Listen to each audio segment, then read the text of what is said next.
Matthew MacArthur.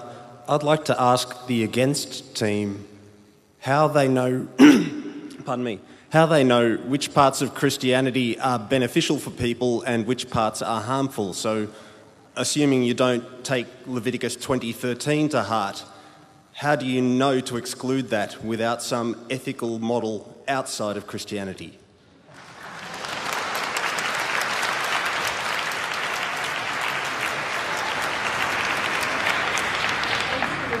Thank you for your question, Matthew. I have no BibleGateway.com in my head, so I can't remember Leviticus 20, but I'm sure it's something along the lines of you can't wear polyester and linen, or you can't, you should stone gay people, etc.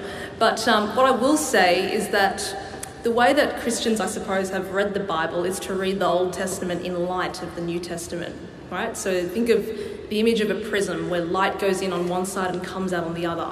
Now, all that stuff that goes through with Leviticus enters on one side of the prism and then it's channeled through the figure of Jesus. So how does Jesus transform all those particular regulations that we find so ridiculous today? And so some things will stay the same, for example, like the command to care for the poor. That remains the same in Old Testament and New Testament. Some things are intensified, so it's not just love your neighbour but love your enemy because of Jesus. And also that whole thing of, you should stone people if they depart from Christian sexual ethics, that's actually transfigured in the New Testament, where, especially in that episode where the woman caught in adultery is brought before Jesus and they say, we should stone her, it says in our laws, and Jesus says, no.